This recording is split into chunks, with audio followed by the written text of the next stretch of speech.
तो ट्रंप के मंसूबे पर किस तरह से पानी फेरा जाता है, ईरान से बेहतर इसे कोई नहीं जान सकता है।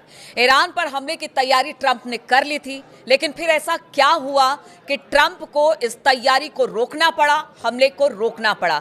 वो क्या वजह थी, किसकी वजह से कहा गया कि एक होटल को निशाना बनाने के लिए भी ईरान तैयार हो गया? क्या है पूरी खबर, किस तरह से जानकारी से लेकर मिल रही है? बातचीत करने के लिए मयंक मेरे साथ जुड़ गए हैं।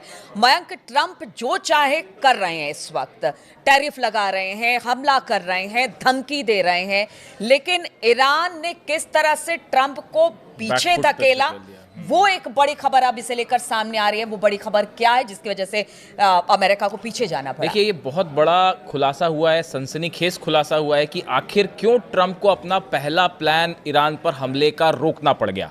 देखिए, जब ये खबरें आ रही थी कि अमेरिका के जेट्स जिन्हें टेक ऑफ किया ईरान पर हमला करने के लिए, उसके बाद एंड टाइम पे बताया गया कि ट्रंप ने ऑर्डर किया और स्ट्राइक को जो है वो रोक दिया गया। अब देखिए, इसके पीछे की जो वजह बताई गई, बड़ी वजह ये थी कि कतर ने और सऊदी अरब ने, दोनों ने ये चिंता जताई और ये कहा ट्रंप को कि आप भाई ईरान पर हमला मत करें, वरना ईरान के मिसाइल से जो है हमारे बेसिस को खतरा हो जाएगा, हमें खतरा हो जाएगा। इस तरह की खबरें आई। लेकिन अब इसको लेकर एक बहुत बड़ा और सनसनीखेज खुलासा हुआ है। बताया ये जा रहा है कि कतर में, दोहा में एक 5 स्टार होटल, जिसका नाम शायद आप लोग पढ़ लें, हम नाम नहीं लेना चाह रहे उसका, तो वो होटल में एक वॉर रूम तैयार किया गया और अमेरिका के जितने बड़े अधिकारी हैं, जो सेंट्रल कमान है उसके जितने बड़े अधिकारी हैं, वो सब उस 5 स्टार होटल में शिफ्ट हो गए और उस होटल को जो है वो एक वॉर रूम बना लिया गया। और यहाँ से प्लान चल रहा था कि कैसे ईरान पर हमला किया जाए, किस देश से फाइटर पायलट्स अंदर जाएंगे, कहाँ से मिसाइल्स मारी जाएंगी, सबमरीन का क्या रोल होगा। ये पूरा प्लान जो है वो बताया जाता है कि दोहा में इस होटल से चल रहा था और ये जानकारी मिल गई ईरान को। देखिए, हुआ ये कि जैसा बताया जा रहा है, हमने पहले भी आपको ये बात कही कि एक तो रूस और चीन के सैटेलाइट्स मिडिल ईस्ट में एक एक गतिविधि को अमेरिका की और इजराइल को फॉलो कर रहे हैं। इतना ही नहीं, जितने अरब देश हैं वहाँ पे क्या मूवमेंट हो रहा है, वो अमेरिका का साथ दे रहे नहीं दे रहे, कितने फाइटर जेट्स आ रहे नहीं आ रहे, इसका पूरा हिसाब किताब रूस भी रख रहा है और चीन भी रख रहा है। अब हुआ ये कि ये जो होटल है, यहाँ पे अमेरिका के सारे अधिकारी शिफ्ट हो गए थे, जो कि अल उदैद एयरबेस से शिफ्ट हुए और ये दिखाने की कोशिश की गई कि अल उदैद एयरबेस से हमने अपने प्लेन हटा लिए हैं, हमने अपने सैनिक वहां से हटा लिए हैं ताकि ईरान वहां हमला ना करे। अगर अमेरिका हमला करता तो सबसे पहला जो है हमला होता वो अल उदैद एयरबेस पर होता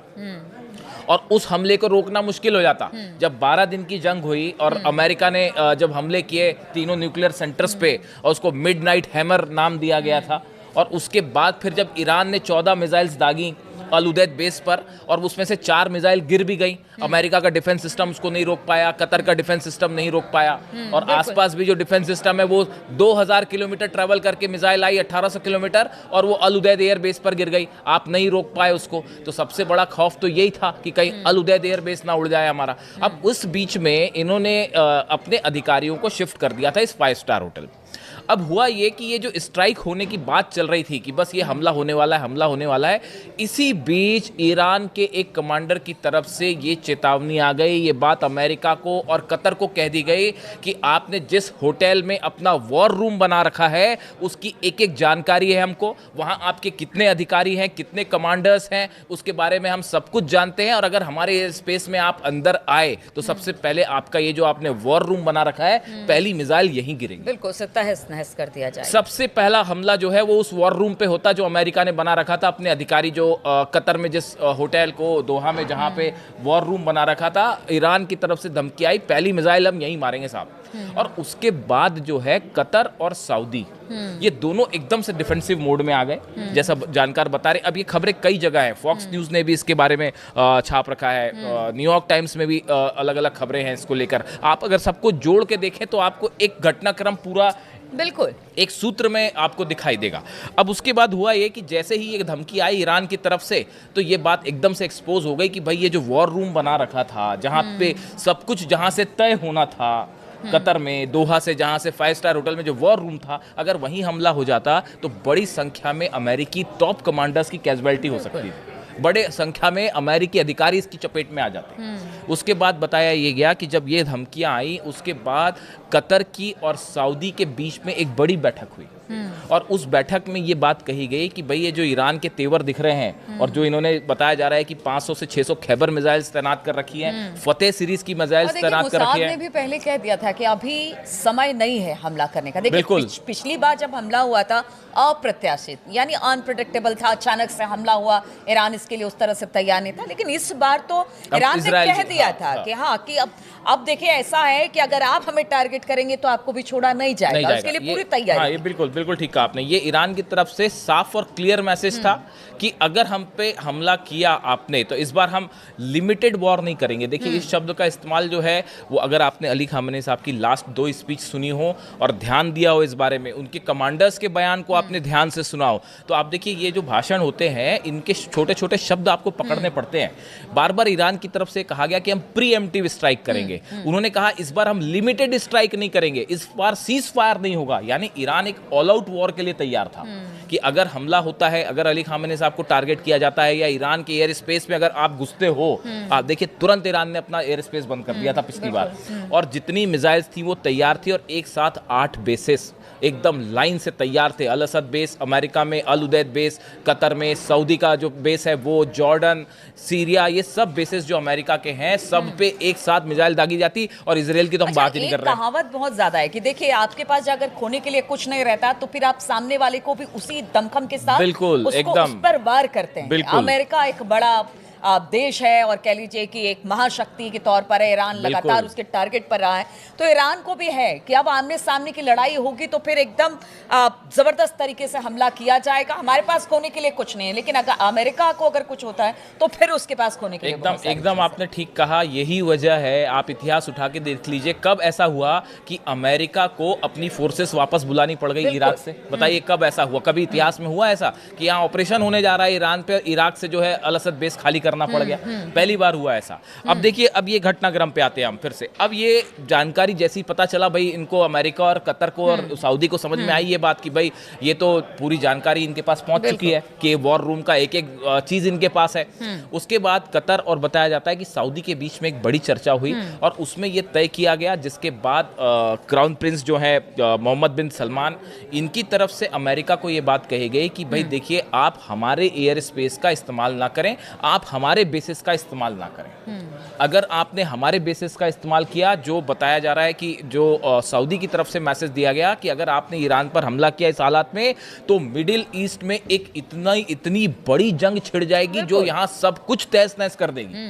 और वो जब उसके बाद तो फिर ये थोड़ी ना देखा जाएगा कि सऊदी किसके साथ है और यूएई किसके साथ, जो अमेरिका के साथ वो सब ईरान के दुश्मन। और ईरान ने भी ये बात साफ साफ कह दी थी सऊदी को कि देखिए हम आप पे हमला नहीं करना चाह रहे, हम यूएई पे हमला नहीं करना चाह रहे, हम सीरिया, जॉर्डन, किसी भी, कतर, कहीं हम हमला नहीं करना चाह रहे, लेकिन अगर आपने अमेरिका को अपना एयर स्पेस दिया, अपना बेस दिया, तो मजबूरन हम आपको हमला करना पड़ेगा और हम सोचेंगे नहीं इसमें। ये बात टॉप अधिकारियों की तरफ से ईरान के कह दी गई थी इन सब देशों को, अरब देशों। यहां से पलट गया खेल। यहां से सबसे पहले तो ये जो वॉर रूम वाली बात सामने आ गई कि भाई 5 स्टार होटल उड़ाने के लिए ईरान तैयार बैठा है, सब अमेरिकी अधिकारी जो है सीधा टारगेट पे आ गए सेंट्रल कमांड के, उनको फिर पहले वहां से खाली करवाया गया। बताया जाता है कि वो आनंद में जो 5 स्टार होटल में जहां पे वॉर रूम बना हुआ था सो कॉल्ड, उसको वहां से खाली करवाया गया। सब अधिकारी को वहां उल्टे पर भगाया गया कि भाई पहले आप ही खाली करिए वरना पता चला कि आप ही निशाने पे आ जाएं। वो खाली किए गए। सऊदी और कतर के बीच में बड़ी चर्चा हुई, ये कहा गया कि भैया आप जो है हमारे बेस का इस्तेमाल ना करें। उसके बाद फिर अमेरिका ने अपने प्लान बदले और ये हुआ कि फिर अब्राहम लिंकन जो एयरक्राफ्ट कैरियर है उसको बुलाया गया। उसके अलावा जो जॉर्ज डब्ल्यू बुश इनका एयरक्राफ्ट कैरियर है उसको भी डिप्लॉय किया गया। मेडिटेरियन सी की तरफ बढ़ रहे हैं और अगले 48 घंटे में दोनों पहुंच भी जाएंगे। यानी 48 घंटे बाद आप देखिएगा फिर से हालात इसमें जो है बदल सकते हैं। अब इसी बीच ट्रंप से पूछी गई ये बात, अब ये बात सब जगह लीक हो गई कि भाई ये तो हमले का प्लान था।